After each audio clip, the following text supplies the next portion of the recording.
আসসালামু আলাইকুম সুপ্রিয় দর্শক, চলে আসলাম এই মুহূর্তে পাওয়া সবচেয়ে গুরুত্বপূর্ণ আবহাওয়ার নতুন আপডেট নিয়ে। আজ 22শে জানুয়ারি বৃহস্পতিবার 2026। এবার ভারতের মহারাষ্ট্র দিকে পশ্চিমী ঝঞ্ঝা প্রবল শক্তি সঞ্চয় করছে, যেটা আগামী 72 ঘন্টার মধ্যে ভারতের বিহার রাজ্য হয়ে বাংলাদেশের দিকে প্রবেশ করতে পারে। যার ফলে আগামী 24শে জানুয়ারি থেকে 26শে জানুয়ারির মধ্যে রংপুর, রাজশাহী, ময়মনসিংহ, ঢাকা, ভারতের পশ্চিমবঙ্গে বিভিন্ন জেলার আকাশ আংশিক মেঘলা থেকে মেঘলা থাকতে পারে, পাশাপাশি দুই এক পশলা বৃষ্টিপাতও হতে পারে। তো আজ 22শে জানুয়ারি বৃহস্পতিবার এবং আগামীকাল 23শে জানুয়ারি শুক্রবার কেমন থাকতে চলেছে আগামী 24 থেকে 48 ঘন্টার আবহাওয়া। বাংলাদেশ থেকে শুরু করে ভারতের পশ্চিমবঙ্গ, আসাম, মেঘালয়, উত্তর থেকে ত্রিপুরা রাজ্যে আগামী 24 থেকে 48 ঘন্টার মধ্যে কোন কোন জেলার আকাশ আংশিক মেঘলা থেকে মেঘলা থাকতে পারে এবং কোন কোন জেলাগুলোতে হালকা থেকে মাঝারি ধরনের ঘন কুয়াশা দেখা মিলতে পারে।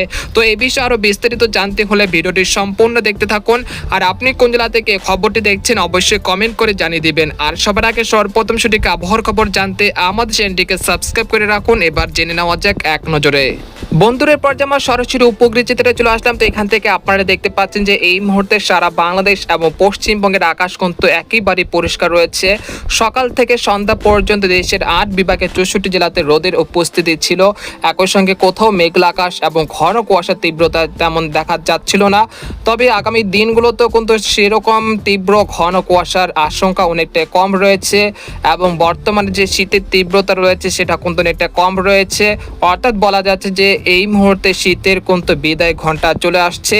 আগামী দিনগুলোতে আসতে চলেছে মেঘ বৃষ্টিপাত এবং কবে নাগাদ মেঘ বৃষ্টিপাত আসতে পারে সেটা আপনাদেরকে জানিয়ে দিব। তো আপনারা দেখতে পাচ্ছেন যে এই মুহূর্তে ভারতের মহারাষ্ট্র দিকে একটি পশ্চিমী ঝঞ্ঝা ঢুকতে চলেছে, যেটা পাকিস্তান হয়ে সেটা মহারাষ্ট্রের দিকে প্রবেশ করবে আগামী 24 ঘন্টার মধ্যে এবং সেটা আগামী 48 থেকে 72 ঘন্টার মধ্যে ভারতের মহারাষ্ট্র হয়ে দিল্লির দিকে চলে আসতে পারে এবং সেটা ভারতের বিহার রাজ্যে পৌঁছে যাবে এবং তার প্রভাবে আগামী 24শে জানুয়ারি থেকে 26শে জানুয়ারির মধ্যে রংপুর, রাজশাহী, ময়মনসিংহ এবং ভারতের উত্তরবঙ্গে বিভিন্ন জেলার আকাশ আংশিক মেঘলা থেকে মেঘলা থাকতে পারে। একই সঙ্গে দুই এক পশলা বৃষ্টিপাতও হতে পারে আগামী দিনগুলোতে। এছাড়া বঙ্গোপসাগর এই মুহূর্তে স্বাভাবিক রয়েছে, কোনো নিম্নচাপ, কোনো ঘূর্ণিঝড়ের আশঙ্কা তেমন দেখা যাচ্ছে না আগামী 10 দিনের মধ্যে। তাই আপনারা যারা মৎস্যজীবীরা রয়েছেন তারা সমুদ্রে কাজ করতে পারেন, কোনো সমস্যা নেই ইনশাল্লাহ।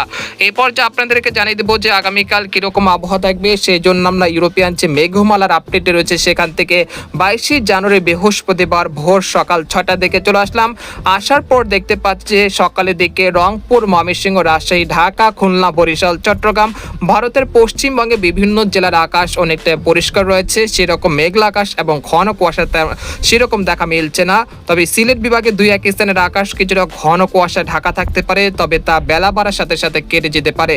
তারপর আমরা দুপুর 12টার দিকে চলে আসলাম। আসার পর দেখতে পাচ্ছি যে দেশের 8 বিভাগের 64 জেলার আকাশ ফকফকে পরিষ্কার রয়েছে, রোদ ঝলমলে আকাশ রয়েছে, পাশাপাশি পশ্চিমবঙ্গ এবং উত্তরবঙ্গের আকাশও অনেকটা ক্লিয়ার রয়েছে। তারপর আমরা সন্ধ্যা দিকে চলে আসলাম। আসার পর দেখতে পাচ্ছি যে দেশের 8 বিভাগের 64 জেলার আকাশ অনেকটা পরিষ্কার রয়েছে, সেরকম মেঘ বৃষ্টিপাতের সম্ভাবনা তেমন দেখা যাচ্ছে না। তারপর 23শে জানুয়ারি সকাল থেকে সন্ধ্যা পর্যন্ত দেশের 8 বিভাগের 64 জেলার আকাশ অনেকটা পরিষ্কার থাকতে পারে। তারপর 24শে জানুয়ারি থেকে দেশের আকাশে কিছুটা মেঘের আনাগোনা বৃদ্ধি পাওয়ার আশঙ্কা রয়েছে। প্রথমে রংপুর, রাজশাহী বিভাগ থেকে মেঘগুলো ঢুকতে পারে, পরবর্তীতে 24শে জানুয়ারি দেখা যাচ্ছে যে রাত 8টা থেকে 25শে জানুয়ারি ভোর 5টার মধ্যে রংপুর, রাজশাহী, ময়মনসিংহ, সিলেট বিভাগের আকাশ কিছুটা মেঘলা থেকে মেঘলা থাকার সম্ভাবনা রয়েছে। একই সঙ্গে দুই এক পশলা বৃষ্টিপাত হলেও হতে পারে। তারপর 26শে জানুয়ারি থেকে দেখা যাচ্ছে যে দেশের আকাশ অনেকটা পরিষ্কার হয়ে যাচ্ছে।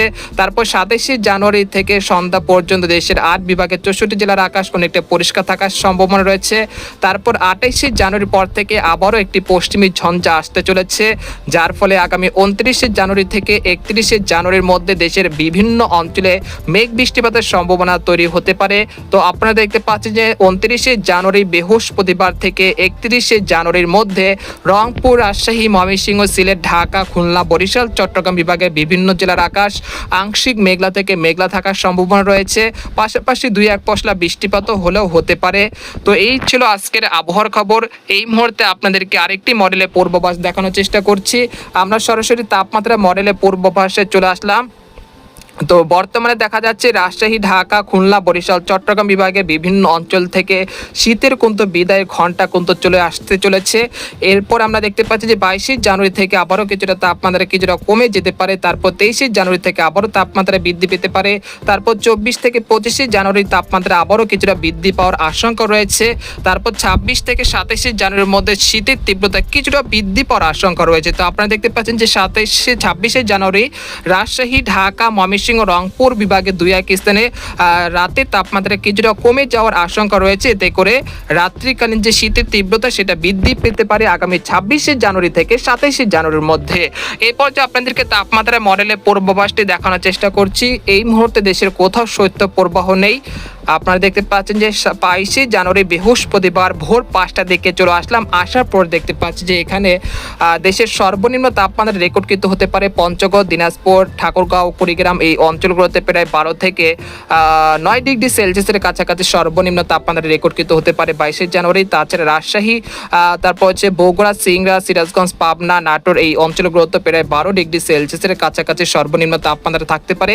তাছাড়া ঢাকা, খুলনা, বরিশাল, চট্টগ্রাম এই অঞ্চলগুলোতে প্রায় 15 থেকে 20 ডিগ্রি সেলসিয়াসের কাছাকাছি সর্বনিম্ন তাপমাত্রা রেকর্ড কিন্তু হতে পারে। তারপর আমরা দুপুর 2টার দিকে চলে আসলাম। আসার পর দেখতে পাচ্ছি যে এখানে চট্টগ্রাম এবং সিলেট বিভাগে দুই এক স্থানে দিনের সর্বোচ্চ তাপমাত্রা থাকতে পারে প্রায় 26 থেকে 27 ডিগ্রি সেলসিয়াসের কাছাকাছি, অর্থাৎ বেশ তাপমাত্রা বৃদ্ধি পেতে পারে। তো এই ছিল আজকে খবর। তো আজকে খবর এখানে শেষ করতে চাচ্ছি। সবাই ভালো থাকবেন, সুস্থ থাকবেন। আল্লাহ হাফেজ।